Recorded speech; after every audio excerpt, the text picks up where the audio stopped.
Hi everybody, this is Bogus Reviews, and today I'm going to be doing a Throwback Thursday review on the classic NECA Castlevania Simon Belmont figure. So before we take a look at Simon, let's go ahead and take a look at all of the numerous accessories that he comes with. So first up you get this candle, and this is painted really nicely. The gold part where the bat holds the candles up, and the way the wax looks like it's been melting, even just the subtle yellow paint here for the glow of the flame. This is painted really nicely. Up next you get the invisibility potion. This is really simple, but it still looks very nice. Up next he comes with the boomerang cross, and this looks really good. The paint detail to it looks very nice. I do wish it would have had like a whooshing effect so it looked like he threw it. I think that would have been really cool. Like maybe a clear effect piece to attach to this and to his hand to make it look like he was throwing it. I think that would have been really cool. Up next you get his sword, and it has some really good paint detail to it, especially to the wrapping there on the handle. It has a base color of black and some brown painted over top of it. You get this really light gold color with some metallic red detailing. That looks very nice. His hands are really stiff, so getting this into his hand was very difficult. Up next he comes with this left open hand. Up next he comes with this alternate left accessory holding hand. Up next he comes with his dagger. Just like with the sword, it's detailed very nicely, but he can't really hold any of the accessories in this left accessory holding hand because of how tight it is. Since this is an older figure, the plastic on this is really firm. So yeah, it feels like I'm going to snap the accessories whenever I try to put it in this particular hand. He has sheaths for both the sword and the dagger on each of his hips, and they stay in there decently well. They feel kind of loose in there. Up next he comes with his mace, and this is detailed very nicely. I think the spike ball on the end looks really good. I did add some wire up through this, that way I could pose it around. There was no wire in it, just fell really flat, but now that I added the wire you can pose it around and it looks really cool. And finally he comes with my favorite accessory to display him with, the Vampire Killer Whip. And this looks really good. It's got some very nice texturing to it, and he can hold it really well in his hand. Because of the way the wrap is textured right here, he can hold it really well. It stays in his hand really nicely. So now, let's go ahead and take a look at his head sculpt. So taking a look at this head sculpt, I think the sculpt of it looks good. I think NECA did a really good job at sculpting it. The paint is where it really falls flat. He has a bunch of like orange color shading over his cheek and nose. Just one cheek, just the left cheek and his nose. And the 5 o'clock shadow on him is done really weird.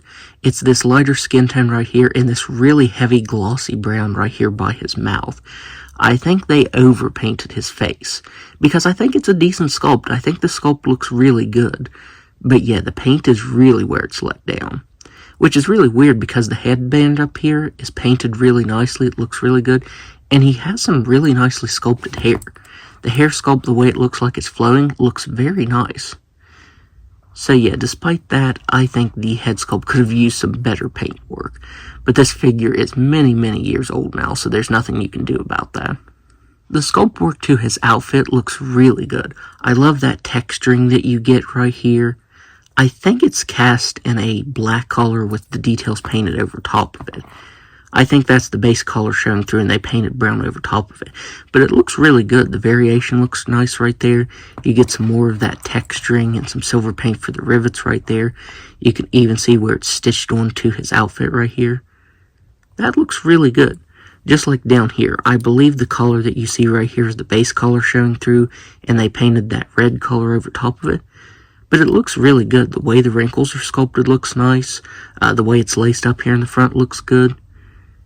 NECA did a really good job on this. I especially love the shading over top of his muscles. I think that looks really good. NECA did a really good job at that. That brings the details out very nicely. Like the veins right here and in between the muscles. I think NECA did a pretty good job on that. The only con about this is the articulation is broken up into these really weird sections. You get these really weird swivels. So if you want his arm to be relaxed, then it's going to look like that. He looks like he has something seriously wrong with his arms. So his arms are really meant to be displayed like this only. You still get that cut right there, but then at least the sculpt lines up. On the loincloth, you get some really intricate sculpt details and textures right here. The fur is sculpted nicely, and so is the sheath. You get some really cool texturing and some intricate sculpted details right there.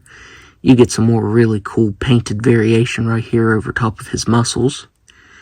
I feel like the fur paint leaves a little bit to be desired on top of the boots. You can see some light brown showing through right here and some dark brown over here. The prototype did look a little bit different. I think the articulation might have actually been different on the prototype. The articulation and the paint is really different from the prototype to the finished product. Right here on the boots, the fur is sculpted really nicely. You get some nice light brown paint over top of that base color of, I think it's black. And then you even get some sculpted details on the bottoms of his boots. You get some sculpted on lines, and on the straps you can even see where they sculpted the stitch work. That looks really good. So now let's go ahead and go over his articulation. So he has a ball jointed head that can look up just about all the way. He can't look down all the way. He can move his head side to side very nicely. He has ball-jointed shoulders that can only move out that far. He has a swivel at the bicep that can move side to side very slightly. He has these odd swivel elbows. Like I said, they're mainly only meant to move like that, because if you put them down, then his arms look weirdly broken. He has ball-jointed wrists that can move up and down like that, and spin all the way around very nicely. He has a swivel up here in his chest that moves side to side, but when you move it, it does get caught on the sword, so you don't want to break that. But yeah, the articulation here is very slight, and if you move it, then it's going to look really funny. So it's really weird that they added a cut right there. He has these swivel hips. They just move up and down like that. They don't really move up because of the loincloth. They do move back a little more. He has a swivel at the thigh, though it goes at an angle. It's not like your regular thigh cut. It goes like up like that. He has single jointed elbows, swivel at the boot right here, and ball jointed ankles that can move down just a little bit, up just a little bit, and side to side a little bit. So now, let's do some size comparisons. So I don't have any other Castlevania figures to compare him to. He is the first figure I have from the line, but I am going to compare him to some other video game figures. So first up, here he is next to the hood-down Ezio figure from Assassin's Creed. Here he is next to the video game Leatherface figure. Here he is next to Sheva from Resident Evil. And finally, here he is next to the Player Select Kratos figure. So overall, I think NECA did a really good job on this.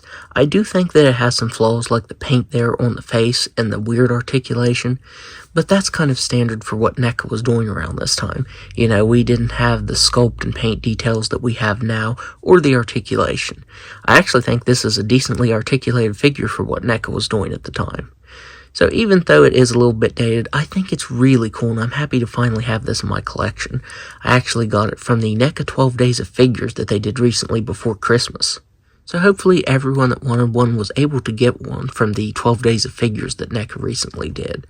I do hope that NECA does an Ultimate of him at some point. I think that would do really good, you know, update him with new articulation, new weapons and everything. I would love to see him redone, but I don't see that happening anytime in the future, so this is probably the best we're going to get for now. So that's my review. If you like this review, be sure to hit the like button and subscribe to my channel. Thanks for watching.